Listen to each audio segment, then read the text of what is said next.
Bueno, unas aclaraciones iniciales. He dormido poco, estoy cansado. Y bueno, es una charla inicial, ¿vale? Espero simplemente que sean algunas nociones para echaros una mano. Las preguntas, si queréis, lo dejamos para el final y todo lo que queráis. Y nada más, vamos allá. Vamos a ver sobre el fracaso renal agudo. Unas nociones un poco básicas, ¿vale? Ante nada estamos hablando de sobre el que estamos hablando, simplemente es una causa de muerte en el hospital, es una cosa importante que tenemos que conocer para saber manejarlo, para que no se nos mueran los pacientes, básicamente, y que se basa en la disminución del filtrado glomerular ajustado al sexo y a la edad y a la raza, en este caso, y que puede afectar o no a personas con enfermedad renal crónica, también con gente con el riñón sano. Hablando un poco sobre cosas básicas, el biomarcador que utilizamos, que solemos utilizar en la práctica clínica, es la creatinina sérica. Esto ya lo sabemos, que es un indicador más bien regulero de lo que es la función glomerular. ¿Esto por qué? Porque realmente no es hasta que ha disminuido a la mitad de la tasa de filtrado cuando empieza a aumentar. ¿Qué quiere decir esto? Que sobre todo lo veremos en personas mayores, en personas con baja masa muscular, pequeñas elevaciones de la creatinina sérica implican una disminución bastante importante del filtrado, ¿no? Que tenemos que prestarle bastante atención. Hablando un poco sobre las diferentes fórmulas que tenemos para estimar el filtrado, pues ya lo sabéis del MIR, existen diferentes fórmulas. La que utilizamos hoy en día prácticamente siempre y la que usamos en el hospital es la CK de EPI, que lo que hace también es ajustar por raza, peso y un poco más. Y el tema es que suele salir de 120-130 mililitros por minuto, y que hay que tener en cuenta que está ajustada según estos datos, ¿no? Cosas importantes. Sí que creo que me quiero centrar en unos pocos puntos que sí que son importantes y que yo no sabía de R1. Una cosa es la diuresis, ¿vale? Es fundamental que las personas hagan pis. Entre medio litro y litro y medio durante todos los días. Menos va a ser oliguria, cuando hablamos de menos de 100 en 24 horas, o 0,2 mililitros kilo hora, hablamos de que una persona está en anuria, pero también puede estar poliúrico. Si una persona no hace pis, está en fracaso renal, aunque tenga una creatinina normal. Un pequeño detalle, ¿vale? Justamente por esto, las guías diagnósticas del fracaso renal hablan de que se produce cuando se aumenta la creatinina en 0,3 miligramos de litro en 48 horas, cuando aumenta 1,5 puntos, se multiplica el 50% en 7 días, o cuando dejamos de hacer pis. Hablando un poquito sobre cómo nos vamos a acercar hacia el fracaso renal, yo creo que esas son las preguntas más importantes que hay que hacerse. Primero, si es agudo o crónico. Segundo, qué tan fracasado está el riñón. El tercero, cómo se ha producido el fracaso. Y ya por último, pues cuál es la causa de que se haya producido, ¿no? Rápidamente, ¿cuándo? Agudo versus crónico debería ser lo más fácil de todo, de poder verlo. Se va a basar en el sobre, en historia clínica previa, ¿vale? Tenemos que revisar siempre la historia de los pacientes. Esto ya me imagino que tras un mes y medio en la residencia lo hacéis de sobra. Pero tenemos que mirar tanto eso como la tolerancia a la clínica. Pues aquí hay gente, sobre todo con creatinina de 1,5, 2,5, que vamos a ver que tienen una muy buena tolerancia, que tienen otros datos como la anemia como la anemia normocítica, como riñones pequeños en la ecografía, que pueden implicar que tenemos ya un fracaso, una enfermedad renal establecida y crónica, que tampoco implica una mayor mortalidad durante el ingreso en sí mismo. Durante las clasificaciones de gravedad en el cuánto, ahí tenemos diferentes estadios y diferentes formas de clasificarla. La que usamos en el hospital es la escala de Akin, ¿vale? Que, como digo, tiene diferentes estadios. La que solemos ver es el Akin 1, elevaciones más bien discretas de la diuresis, de la creatinina sérica, o disminuciones de la diuresis. Cosas importantes, cuando hablamos de una persona que está oligúrica, ya es un estadio 2 de base, ¿vale? Y un estadio 3, cuando estamos hablando de enfermedades renales crónicas ya establecidas con creatininas de 4, que encima se deterioran o que nos quedamos anúricos, o que tenemos que utilizar la diálisis. ¿Cómo? Aquí vamos a empezar, yo creo que ya a pensar. Hasta ahora he ido un poquito rápido. Sabemos que existen 3 tipos fundamentales de lesión renal. El grueso realmente son fracasos prerenales, pero tenemos que tener en cuenta siempre que existe un factor de fracasos parenquimatoso establecido y un porcentaje de posrenales obstructivas, ¿vale? Entrando un poquito en concreto al fracaso renal prerenal, esto creo que es lo único realmente de fisiopatología que os voy a recordar. Simplemente se basa en la vasoconstricción de la arteriola eferente, mediante la angiotensina 2, que lo que hace es como si pisas una manguera, que el glomérulo se llene de sangre e intentar con eso que se esfuerce el filtrado por la vía renal. Cuando tenemos que hablar de las causas de prerrenal, pues tenemos, por supuesto, la hipovolemia, sea real por una hemorragia o por lo más típico de náuseas, vómitos, unas bajas ingestas, una disminución del gasto cardíaco, como en el caso de la insuficiencia cardíaca, sobre todo el shock cardiogénico, o la creación de un tercer espacio con una disminución del volumen eficaz. Esto es el caso también de la insuficiencia cardíaca, sobre todo derecha, y de los síndromes hepáticos de los cirróticos. Hay algunos tóxicos, en concreto fármacos como los AINES o los IECAS, que pueden producir un fracaso renal tanto parenquimatoso, como veremos más adelante, como en este caso prerrenal, por esta vasoconstricción de la eferente, ¿no? Y dentro de la intrínseca entramos a un mundo, la verdad es que creo que hay una especialidad para esto, que básicamente hablamos de prerrenales establecidos ya por una isquemia alargada en el tiempo, o trastornos en todo lo que es el riñón. Puede ser en la vasculatura inicial, en la tubuladura posterior o en el intersticio. Finalmente, pues la posrenal, que ahora hablaremos un poquito más adelante. ¿El por qué? ¿Por qué? Vamos a cenar un poquito en el prerrenal. Creo que esto es lo que estamos más acostumbrados desde el día a día de la clínica. Por una parte, habíamos hablado de la hipovolemia.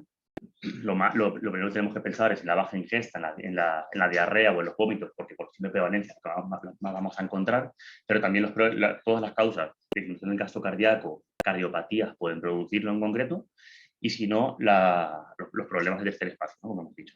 Entre ellos, la inflamación producida por una sepsis o por estados hiperinflamatorios también puede producirlo, ¿no? Y finalmente, por tóxicos. Si hablamos un poquito del fracaso parenquimatoso, como hemos dicho, hay 3 niveles fundamentales. Esto podemos hablar de vasos grandes, de ateroembolismos, podemos hablar de disecciones de la propia arteria renal, podemos hablar de las glomérulonefritis, la vasculitis de vaso fino, la microcepatía trombótica, pues un montón de causas, ¿no? La tubuladura, como en el caso de la necrosis tubular aguda, después de un fracaso renal prerrenal establecido, o en el caso de muchos tóxicos, que ahora hablaremos un poquito, o incluso de la obstrucción mecánica por diferentes proteínas, como en el caso del mieloma múltiple. En el intersticio, esto no hace falta que lo veáis, simplemente porque era bonita la foto, pues también se puede dañar los mecanismos de autorregulación del riñón, tanto por mecanismos como la nefritis alérgica, por diferentes fármacos, como por infecciones del riñón, como la pilonefritis aguda, o por infiltración tumoral, ¿no? En concreto, yo creo que lo que tenemos que centrarnos en una charla como cosas básicas es principalmente el valor que tiene que tener la ecografía, cuando no tenemos del todo claro o descrito un fracaso renal y no nos acaba de cuadrar, un valor interesante es ese. Como esto es lo más importante para mí, que creo que siempre que tengáis un fracaso renal agudo tenéis que pensar en hacer un análisis de orina, con iones en orina y con un cociente de proteína creatinina. Que esto es más o menos asumible como si fuera la proteinuria de 24 horas, ¿no? Es un derivado bastante bueno. Y por último, pensar en el sedimento activo. Es decir, si vemos que aparte del fracaso renal nos estamos encontrando matías en la orina, estamos encontrando unas proteínas elevadas, un cociente elevado y un perfil iónico que nos acaba de cuadrar con prerrenal, pues que pensemos que existen causas de fracaso renal establecido, glomerulonefritis, que no las vamos a comer si no, ¿no? Finalmente, causas del obstructivo, bastante sencillas, ¿no? La retención de orina, sea a nivel bajo, por un tumor, por la propia hipertrofia de próstata, que podemos ver en la ecografía con un residuo postmiccional elevado, realmente más de 200 ya lo sería, después de hacer PIS, pero encontremos globos clínicos o ecográficos de 500, 600 cc's, o que encontremos una dilatación de la vía renal, ¿no? Hablando un poquito ahora sobre la clínica, nos ponemos serios, hablando un poquito sobre los pacientes, cosas rápidas que tengamos que recordar, fármacos, AINES y ECAS, que es lo que me voy a centrar siempre, las pérdidas, otra vez, náuseas, vómitos, diarreas, el ritmo de diuresis, recordemos que los nefrópatas crónicos van a tener un ritmo de poliuria y algunas enfermedades en concreto no te van a dar oliguria, sino poliuria. Y finalmente, pues ver el estado general del señor. Pues si está mal o dolorido, pues habrá que pensar, por ejemplo, que tiene un globo vesical o que tenga una causa de estar malísimo que implique que el fracaso renal sea secundario a todo esto, ¿no? Y por último, que forme parte de un síndrome, como puede ser que esté lleno de edemas, que no sean por fallo cardíaco, que puede ser por un síndrome nefrótico, o el clásico, la hipertensión con hematuria y con y con un fracaso renal que puede formar un síndrome nefrítico, una glomerulonefritis. En exploración física, nos fijamos siempre que tenga un globo clínico vesical, que le duela, que tenga un dolor en el hipogastrio, y un poco en los datos que nos van a permitir diferenciar sobre todo de una hipervolemia con un tercer espacio, con la creación con edemas, con una lengua que esté bien hidratada, o que veamos, por ejemplo, el signo del pliegue y que veamos que la zona está seca, ¿no? Recordar un poquito de esto, que es la infiltración yugular, que es en la exploración física pues es el marcador más específico de un fallo de hecho que podemos tener y que realmente nos ayuda bastante a diferenciar una hipovolemia por tercer espacio de una real. En el análisis de sangre, diferentes cosas, ¿no? Habíamos hablado antes del análisis de orina, que nos centraremos ahora. Sobre la sangre yo me centraré, creo que es importante pedir la urea, por esto de que del cociente de creatinina que te va a ayudar, tanto como para otras cosas que veremos ahora, ¿no? El perfil iónico hepático, albúmina CK, sí que me interesa hablar tanto de la LDH en la bioquímica como la tromopenia y la anemia que podemos encontrar en el hemograma, porque será la forma de poder hacer el despistaje de causas más raras como la microhistopatía trombótica, que si no, pues nos la comemos. La gasometría venosa, que creo que es fundamental en el fracaso renal, siempre que penséis en un fracaso renal, sobre todo nuevo, ahí tenéis que plantear cómo está el pH, porque va a tener implicaciones en cómo vamos a tratarlo y sobre todo en el pronóstico del paciente. Y la coagulación, para pensar en causas relacionadas con la CID, con síndromes urémicos diferentes. Y sobre el análisis de orina, esto ya me imagino que lo sabéis del MIR, una densidad urinaria elevada, esto es un poco de cabeza, pues de la orina concentrada.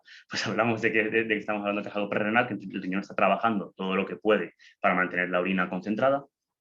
En la misma línea que el sodio en orina bastante disminuida, pues esto sí, pues la adquisición fraccional de sodio, que si es menor al 1%, indica un fracaso renal agudo prerrenal, y cuando es mayor al 2% es parenquimatoso. La fórmula la tenéis aquí, básicamente se basa en cruzar los iones en orina con la creatinina sérica, o sea, el sodio en orina con la creatinina sérica y dividirlo entre sodio sérico por la creatinina en orina. Hay fórmulas, sí, lo que tenéis que saber es que tenéis que tener la analítica de orina y la de sangre con iones todo, ¿no? Y que hay algunos casos en los que esta excreción fraccional no es del todo útil. Es el caso de las glomerulonefritis, porque realmente se pueden comportar como prerrenales siendo todavía renales, porque ataquen a la arteriola deferente por inflamación pura de esa arteriola, en algunas nefropatías, como la nefropatía por contraste o alérgicas, y en el uso de diuréticos, que es lo que más vamos a ver en la práctica diaria. En ese caso, para quien le interese, existe una fórmula parecida, como que es la fraccional de urea, que es igual o sinónima, pero con la urea, y que también te permite diferenciar fracasos renales de establecidos.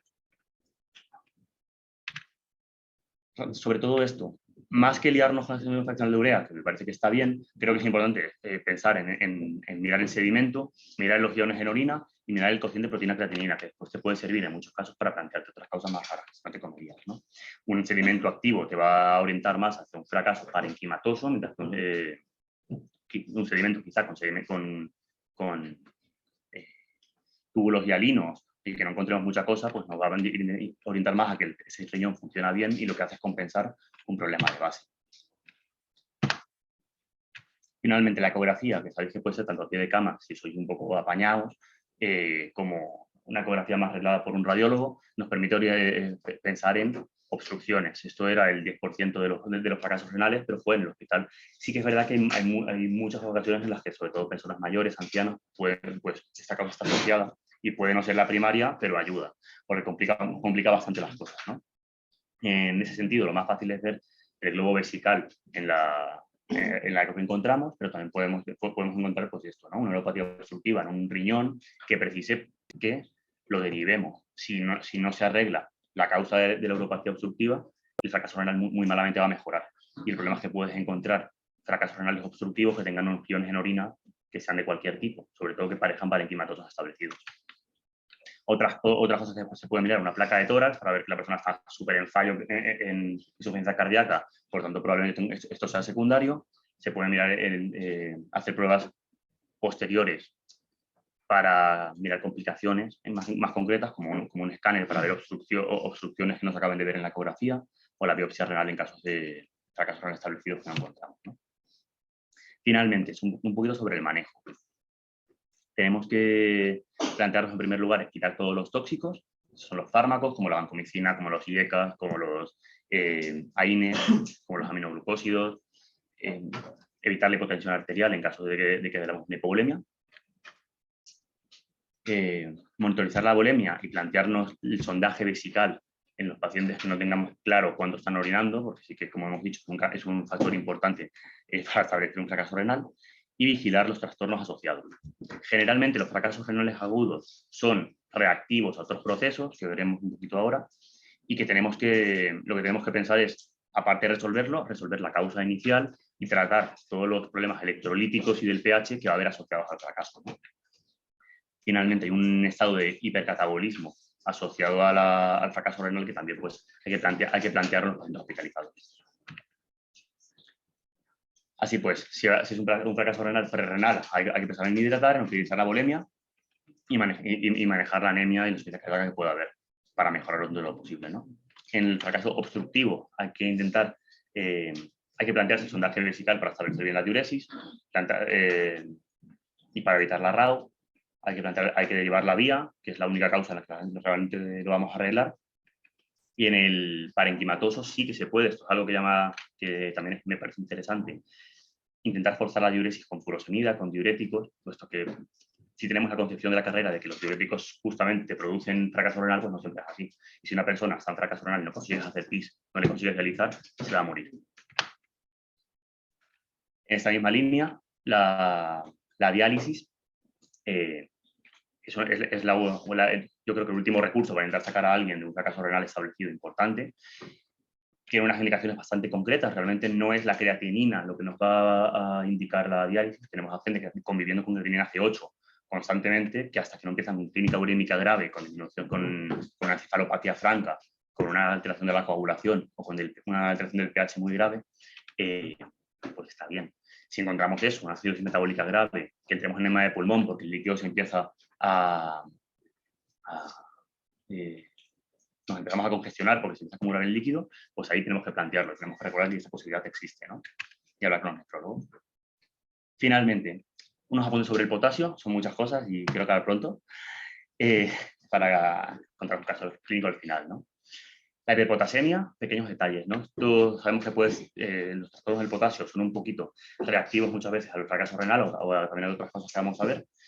El potasio es un ion fundamental, un catión intracelular que tiene mucho que ver con la bomba sodio-potasio y que tiene una acción sobre todo a nivel neurológico y a nivel cardíaco. A nivel neurológico porque es una parte fundamental del potencial de acción y de la contracción muscular, tanto del músculo estriado como liso.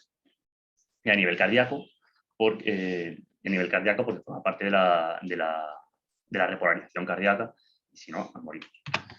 El potasio, la concentración plasmática de potasio viene determinada por la ingesta y por la gestión urinaria, como todos los iones, pero sobre todo por la redistribución transcelular. Como decíamos, la bomba sodio-potasio es la que mete el potasio en las células, mantiene un poco el gradiente fisiológico, y esto es súper fácil de tocar por cualquier estado en el cuerpo, ¿no? De forma que si el potasio sale de las células por cualquier motivo, se puede producir una hipopotasemia grave muy rápido y también es muy fácil corregirla con los medios adecuados, ¿no? La hiperpotasemia es cuando el potasio plasmático está por encima de 5, de 5,5, y es una causa de crisis de ansiedad en residentes siempre que la vemos, ¿no? Cuando vemos una hiperpotasemia, creo que lo más importante que tenéis que tener en cuenta es que sea real, pues porque en muchas ocasiones tenemos una muestra hemolizada o diferentes causas con las que convivimos con el potasio relativamente más alto, sobre todo la enfermedad renal crónica, y que lo primero que tenemos que hacer es comprobarla con una gasometría, capaz que nos va a servir para mirar el pH. Y a la vez que estamos haciendo eso, deberíamos plantearnos el hacer un electrocardiograma para valorar cómo puede estar afectando el corazón, que es la principal causa de muerte del potasio alto. Una causa rara, pero que existe, es el aporte excesivo, pero la principal es la redistribución, como decíamos antes. Estados acidóticos de cualquier tipo, para los que vamos a tener un GEM, nos pueden producir una hiperpotasemia secundaria. El déficit de insulina o algunos fármacos, como los betabloqueantes o la digoxina, también te pueden producir un paso de potasio de forma masiva al espacio celular y a la sangre, o los estados catabólicos de cualquier tipo.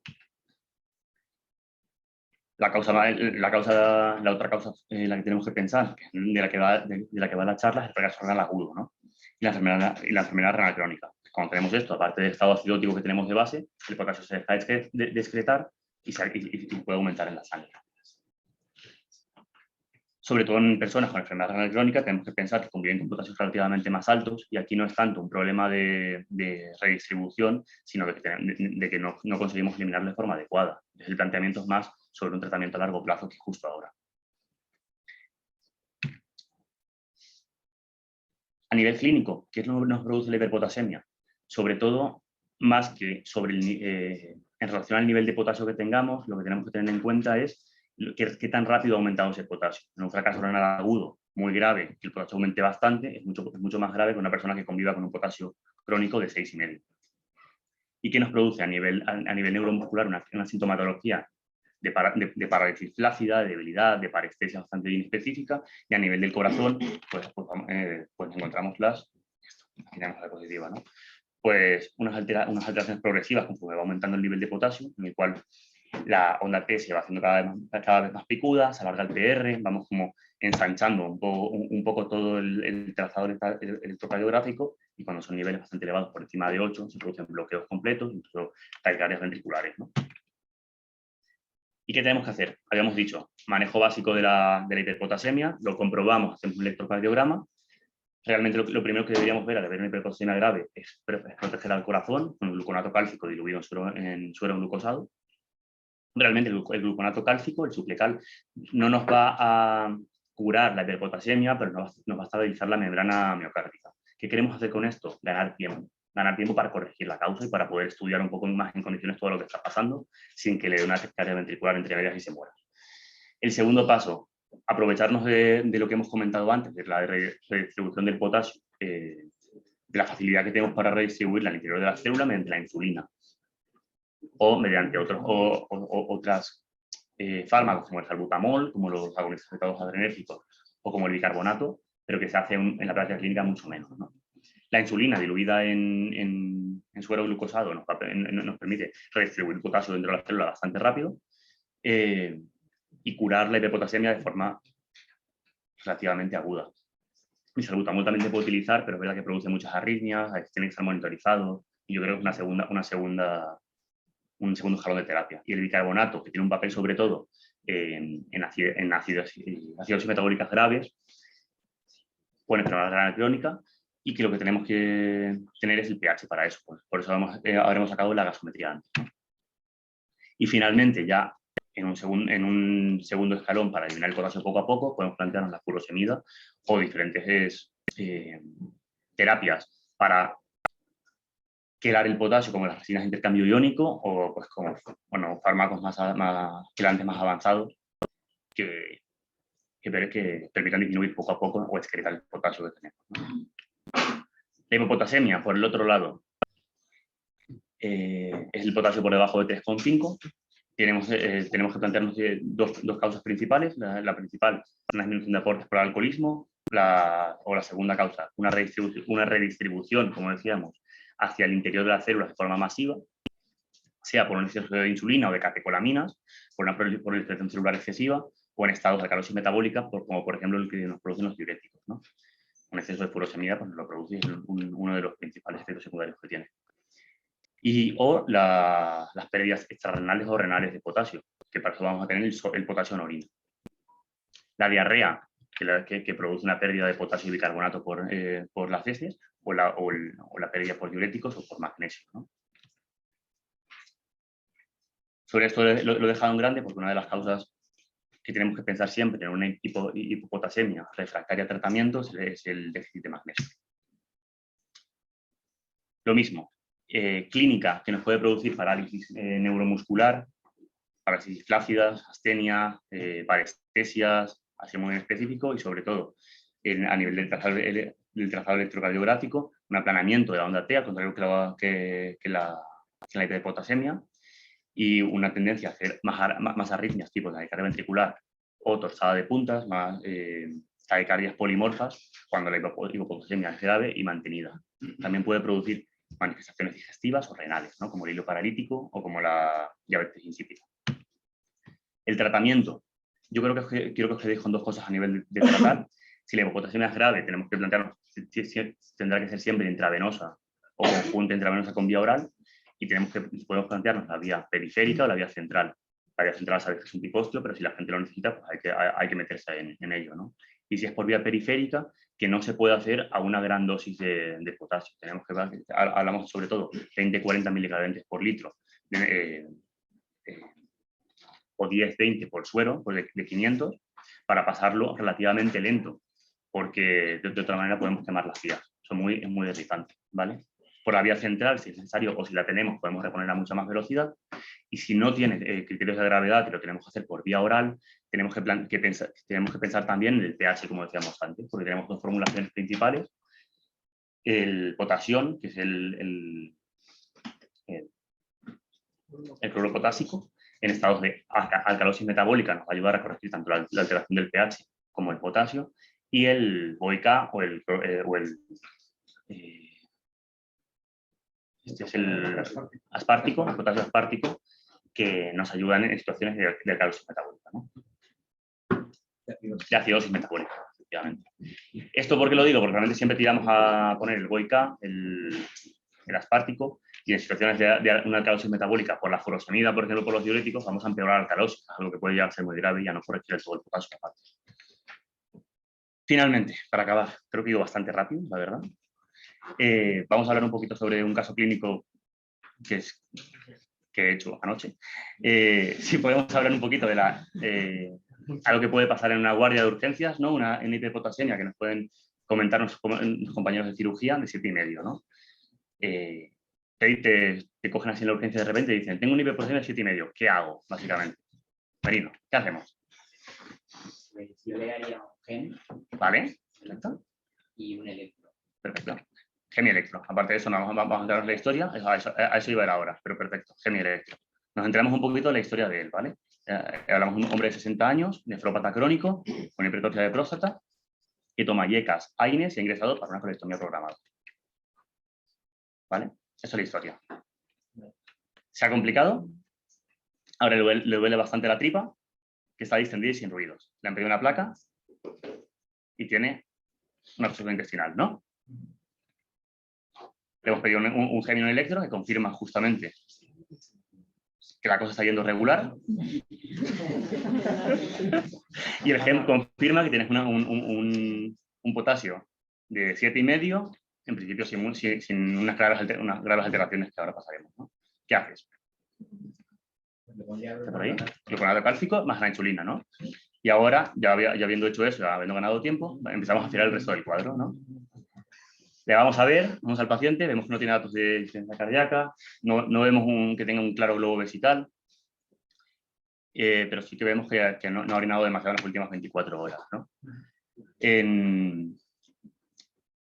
Le hacemos una ecografía en la cual sí que vemos, a pesar de que no lo veíamos claro a nivel clínico, tiene una RAO, probablemente su próstata esté funcionando peor y tiene un residuo convencional bastante elevado, ¿no?